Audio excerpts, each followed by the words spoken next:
আল্লাহর নবী বলেন, সর্বপ্রথম জান্নাতের মধ্যে, জান্নাতের ভেতরে যেই দলটা প্রবেশ করবে, যেই দলটা জান্নাতের ভিতরে প্রবেশ করবে, রাসূল করিম সাল্লাল্লাহু আলাইহি ওয়াসাল্লাম বলেন, সেই দলের মধ্যে যারা যারা থাকবে তাদের চেহারাগুলা পূর্ণিমার চাঁদের রাতের চাইতেও আরো বেশি আলোকিত থাকবে। জুড়ে বলেন।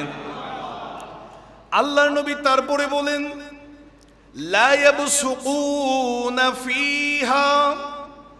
আল্লাহর নবী বলেন, জান্নাতে সর্বপ্রথম যেই দলটা যাবে তাদের চেহারা পূর্ণিমার চাঁদের রাতের চাইতেও আরো বেশি আলোকিত হবে, উজ্জ্বল হবে। তারা সেই জান্নাতের ভিতরে কখনো থুতু ফেলবে না। আমার নবী বলেন, ওয়ালা ইয়ামতাখিতুনা, সেই জান্নাতের ভিতরে তারা নাক ঝাড়বে না।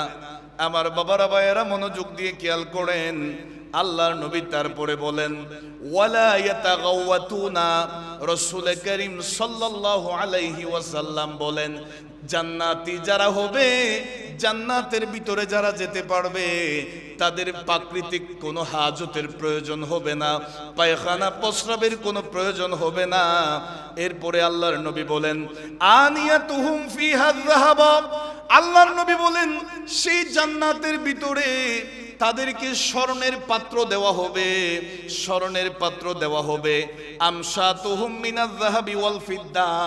আমার বাবারা ভাইয়ারা, জান্নাতের মধ্যে যেই চিরুনিগুলা থাকবে, সেই চিরুনিগুলা স্বর্ণ এবং রূপার।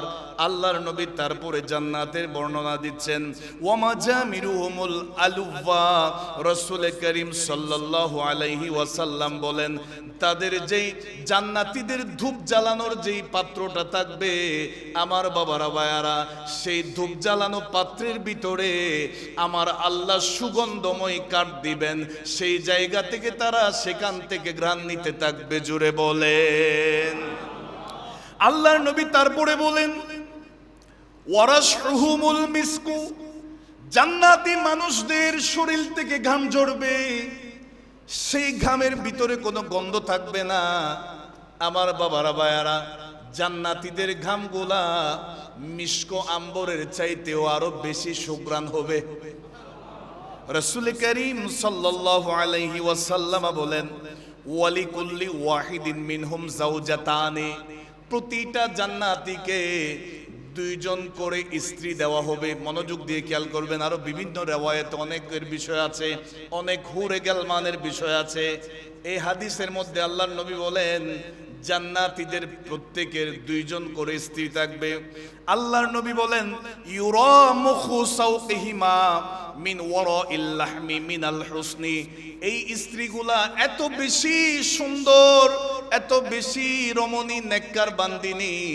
এই জান্নাতি রমণীগুলা তাদের পায়ের মধ্যে, গোড়ালির মধ্যে যে হাড়ের মজ্জা আছে, আল্লাহর নবী সরকারে দো আলম সাল্লাল্লাহু আলাইহি ওয়াসাল্লাম অন্য হাদিসের মধ্যে বলেন, জান্নাতি স্ত্রীগণ 70 জোড়া কাপড় পরিধান করবে। আমার বাবারা ভাইয়ারা, 70 জোড়া কাপড় পরিধান করার পরেও তাদের পায়ের গোড়ালির মধ্যে যেই হাড়ের মজ্জাটা আছে, এত সুন্দর মাংসের ভিতরে সেই হাড়টা একেবারে স্পষ্টভাবে দেখা যাবে। জোরে বলেন, আরো জোরে বলেন। সেই পুলসিরাত কেমন? এটা এমন একটা ব্রিজ যেটার নিচে শুধু আগুন আর আগুন। সেই ব্রিজটা কেমন হবে? কিতাবে আছে, সেই পুলসিরাত হবে চুলের চাইতেও বেশি চিকন, খুরের চাইতেও বেশি ধার। সেই ভয়ঙ্কর এই ব্রিজ, এই পুলসিরাতটা যারা পার হতে পারবে তারাই জান্নাতে যাবে। আর অনেকেই তো সেই পুলসিরাত থেকে জাহান্নামের মধ্যে পড়ে যাবে। আল্লাহ আমাদেরকে হেফাজত করুন। আরো জোরে বলুন। এই পুলসিরাতটা পার হওয়ার জন্য কতটুকু সময় লাগবে? আমরা জানি, গত জুমায় শুনেছি, হাসরের ময়দান যে একটা দিন হবে, সেই দিনের পরিমাণ হচ্ছে 50,000 বছরের সমপরিমাণ সময়।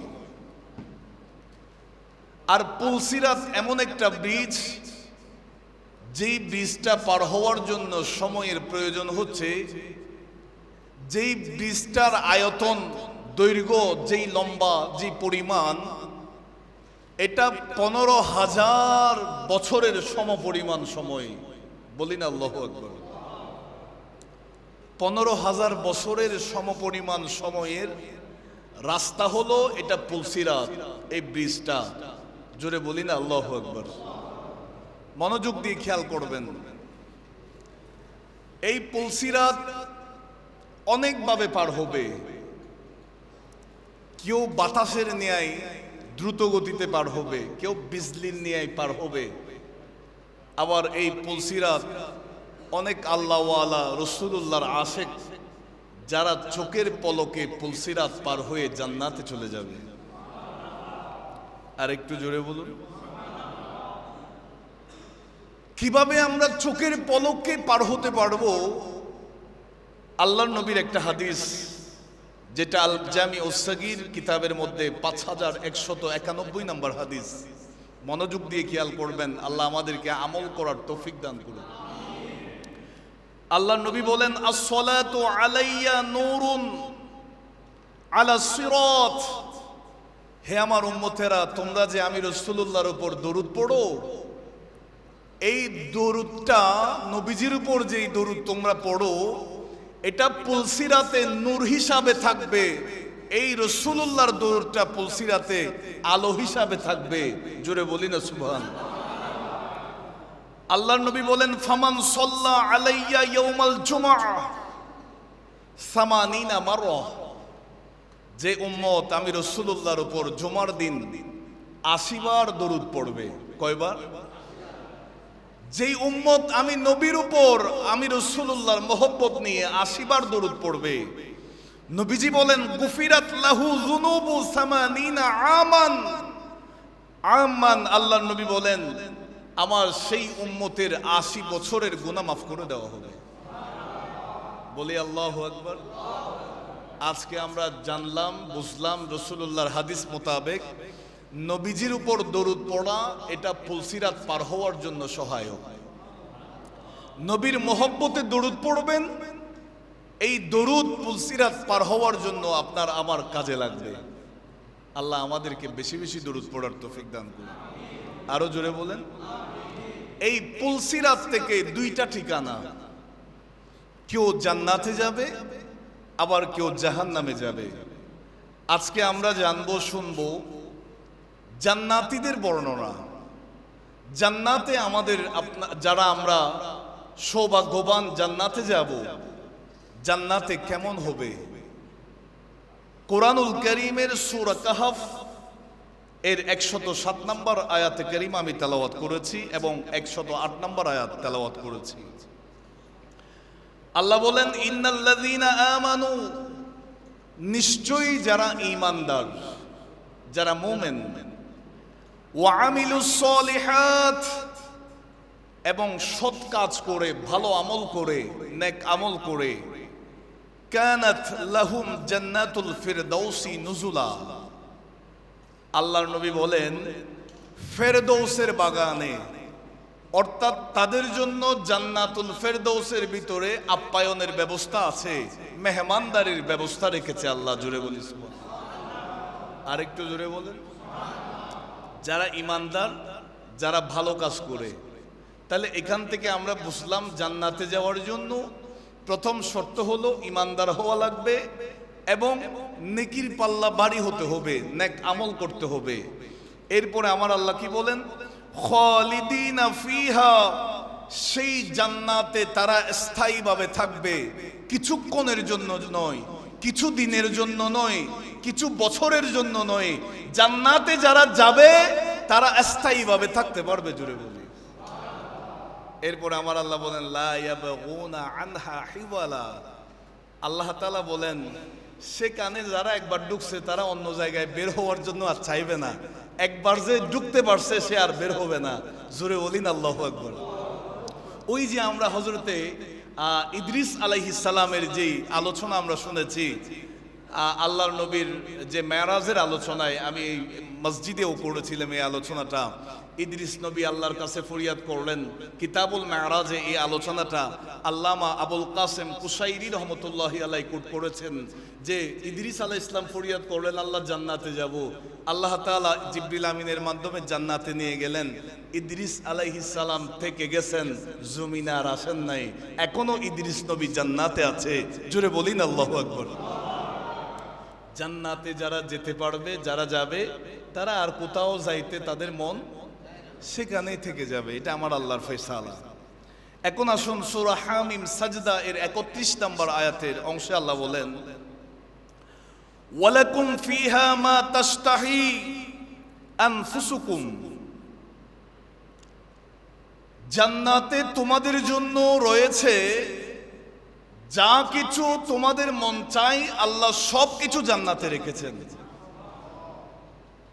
ওয়ালাকুম ফিহা মা তাদউন, সেখানে তোমাদের জন্য রয়েছে যা তোমরা চাইবে। অর্থাৎ জান্নাত এটা এমন একটা জায়গা, যারা যাবে জান্নাতীরা তাদের মন যা চাইবে আল্লাহ চোখের পলকে তাদেরকে তা নিয়ামত দান করবেন। এখানে নিয়ামতের কোনো অভাব নাই। সূরা ফাতির ৩৩ নম্বর আয়াত আল্লাহ বলেন, জান্নাতু আদনিন ইয়াদখুলুনাহা ইউহাল্লাউনা ফিহা মিন আসাওয়িরা মিন যাহাবিন ওয়া লু'লুআন ওয়া লিবাসুহুম ফিহা হারির। আল্লাহ তাআলা বলেন, স্থায়ীভাবে তারা জান্নাতে প্রবেশ করবে, যেখানে তাদেরকে স্বর্ণ এবং মুক্তার কঙ্কনে অলঙ্কৃত করা হবে। সুবহানাল্লাহ বলি না। আল্লাহ তাআলা বলেন, এই জান্নাতে যারা থাকবে, ওয়ালিবাসুহুম ফিহা হারির, তাদেরকে রেশমের কাপড় পরানো হবে, অত্যন্ত দামি মর্যাদাপূর্ণ কাপড়। জোরে বলি না সুবহানাল্লাহ। আল্লাহ আমাদেরকে জান্নাতি হিসাবে কবুল করুন। পুলসিরাত পার হয়ে আমরা যেন জান্নাতে যেতে পারি। আল্লাহ সেই হাসরের ময়দানে রাসূলুল্লাহর সুপারিশ আমাদের পক্ষে নসিব হোক। আর একটু জোরে বলুন। এখন যে হাদিসটা বলবো এটা সহিহ বুখারী শরীফের ৭৪৯৮ নম্বর হাদিস।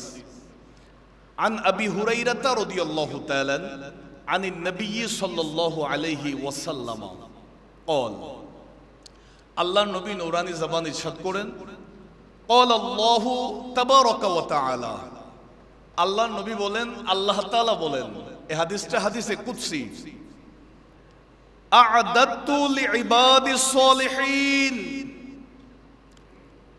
আল্লাহ বলেন আমি আমার নেককার বান্দাদের জন্য প্রস্তুত করে রেখেছি, মালা আইনুন রাআত, যা কোনো চোখ দেখেনি। সুবহানাল্লাহ বলেন। আল্লাহ বলেন আমি আমার বান্দাদের জন্য এমন কিছু নিয়ামত রেডি করে রাখলাম, প্রস্তুত করে রাখলাম, যেই নিয়ামতগুলা এখনো পর্যন্ত কোনো চোখে দেখার সেই সুযোগ পায়নি। এরপরে আমার আল্লাহ কি বলেন, ওয়ালা উযুনুন, যা কোনো কান শুনেনি।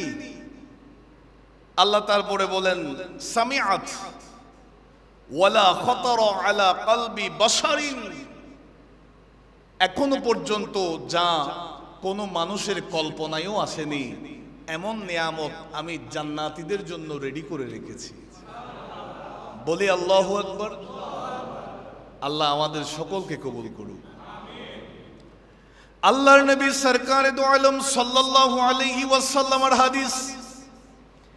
এই হাদিসটা সহিহ বুখারী শরীফের 3018 নম্বর হাদিস। আমার বাবারা ভাইরা খেয়াল করুন, আল্লাহর নবী নূরানী জবানে ইরশাদ করেন, আউয়ালু জুমরাতিন তালিজুল জান্নাতা সূরাতুহুম আলা সূরাতিল কমারি লাইলাতাল বদরি। আল্লাহর নবী বলেন সর্বপ্রথম জান্নাতের মধ্যে, জান্নাতের ভেতরে যেই দলটা প্রবেশ করবে, যেই দলটা জান্নাতের ভিতরে প্রবেশ করবে, রাসূল করিম সাল্লাল্লাহু আলাইহি ওয়াসাল্লাম বলেন সেই দলের মধ্যে যারা যারা থাকবে তাদের চেহারাগুলা পূর্ণিমার চাঁদের রাতের চাইতেও আরো বেশি আলোকিত থাকবে। জোরে বলেন। আল্লাহর নবী তারপরে বলেন লা ইয়াবসুকুনা ফিহা। আল্লাহর নবী বলেন জান্নাতে সর্বপ্রথম যেই দলটা যাবে তাদের চেহারা পূর্ণিমার চাঁদের রাতের চাইতেও আরো বেশি আলোকিত হবে, উজ্জ্বল হবে। তারা সেই জান্নাতের ভিতরে কখনো থুতু ফেলবে না।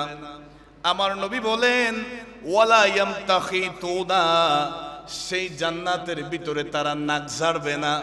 আমার বাবারা ভাইয়েরা মনোযোগ দিয়ে খেয়াল করেন, আল্লাহর নবী তারপরে বলেন ওয়ালা ইয়াতাগাওয়াতুনা।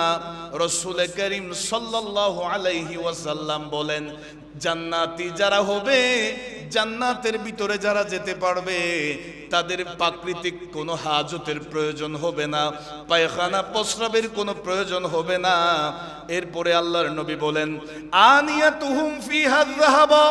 আল্লাহর নবী বলেন সেই জান্নাতের ভিতরে তাদেরকে স্বর্ণের পাত্র দেওয়া হবে, স্বর্ণের পাত্র দেওয়া হবে। আমশাতুহুম মিনাজ যাহাবি ওয়াল ফিদ্দা। আমার বাবারা ভাইয়ারা, জান্নাতের মধ্যে যেই চিরুনিগুলা থাকবে সেই চিরুনিগুলা স্বর্ণ এবং রূপার। আল্লাহর নবী তারপরে জান্নাতের বর্ণনা দিচ্ছেন ওয়ামাজামিরুহুমুল আলুওয়া। রাসূল করিম সাল্লাল্লাহু আলাইহি ওয়াসাল্লাম বলেন তাদের যেই জান্নাতীদের ধূপ জ্বালানোর যেই পাত্রটা থাকবে, আমার বাবারা ভাইয়ারা, সেই ধূপ জ্বালানো পাত্রের ভিতরে আমার আল্লাহ সুগন্ধময় কাঠ দিবেন। সেই জায়গা থেকে তারা সেখান থেকে ঘ্রাণ নিতে থাকবে। জুড়ে বলেন। আল্লাহর নবী তারপরে বলেন ওয়ারাশহুমুল মিসকু। জান্নাতি মানুষদের শরীর থেকে ঘাম ঝরবে, সেই ঘামের ভিতরে কোনো গন্ধ থাকবে না। আমার বাবারা ভাইয়ারা, জান্নাতীদের ঘামগুলা মিস্ক আম্বরের চাইতেও আরো বেশি সুঘ্রাণ হবে। রাসূল করিম সাল্লাল্লাহু আলাইহি ওয়াসাল্লাম বলেন ওয়ালিকুল্লি ওয়াহিদিন মিনহুম যাওজাতানি। প্রতিটা জান্নাতীকে দুইজন করে স্ত্রী দেওয়া হবে। মনোযোগ দিয়ে খেয়াল করবেন, আরো বিভিন্ন রিওয়ায়াতে অনেকের বিষয় আছে, অনেক হুরে গেলমানের বিষয় আছে। এই হাদিসের মধ্যে আল্লাহর নবী বলেন জান্নাতীদের প্রত্যেকের দুইজন করে স্ত্রী থাকবে। আল্লাহর নবী বলেন ইউরা মুখু সাওকিহিমা মিন ওয়ারাইল লাহমি মিনাল হুসনি। এই স্ত্রীগুলা এত বেশি সুন্দর, এত বেশি রমণী, নেককার বান্দিনী। এই জান্নাতি রমণীগুলা তাদের পায়ের মধ্যে, গোড়ালির মধ্যে যে হাড়ের মজ্জা আছে, আল্লাহর নবী সরকারে দো আলম সাল্লাল্লাহু আলাইহি ওয়াসাল্লাম অন্য হাদিসের মধ্যে বলেন জান্নাতি স্ত্রীগণ 70 জোড়া কাপড় পরিধান করবে। আমার বাবারা ভাইয়ারা, 70 জোড়া কাপড় পরিধান করার পরেও তাদের পায়ের গোড়ালির মধ্যে যেই হাড়ের মজ্জাটা আছে, এত সুন্দর মাংসের ভিতরে সেই হাড়টা একেবারে স্পষ্টভাবে দেখা যাবে। জোরে বলে, আরো জোরে বলেন। এরপরে আল্লাহর নবী সরকারে দো আলম সাল্লাল্লাহু আলাইহি ওয়াসাল্লাম বলেন লা ইখতিলাফা বাইনাহুম। জান্নাতের মধ্যে কোনো মতভেদ থাকবে না, মতানৈক্য থাকবে না। ওয়ালা তাবাগুদা। আল্লাহর নবী বলেন জান্নাতীদের ভিতরে কোনো হিংসা বিদ্বেষ থাকবে না। জোরে বলি না সুবহানাল্লাহ। আমাদের তো বর্তমান সময়ে এত বেশি মতভেদ, মতবাদ আছে না নাই? প্রতিনিয়ত সোশ্যাল মিডিয়ায় আমরা ফিতনা আর ফিতনা, কথা বলেন ঠিক কি না? আমার নবী বলেন জান্নাতীদের মধ্যে কোনো মতভেদ থাকবে না, তাদের ভিতরে কোনো হিংসা বিদ্বেষ থাকবে না। এরপরে আল্লাহর নবী বলেন কুলুবুহুম কলবুন ওয়াহিদুন। তাদের সবার মন একটাই, একটা মন, একটা অন্তর। জোরে বলি না সুবহানাল্লাহ। এরপর আল্লাহর নবী বলেন ইউসাব্বিহুনাল্লাহা বুকরাতান ওয়া আশিয়া।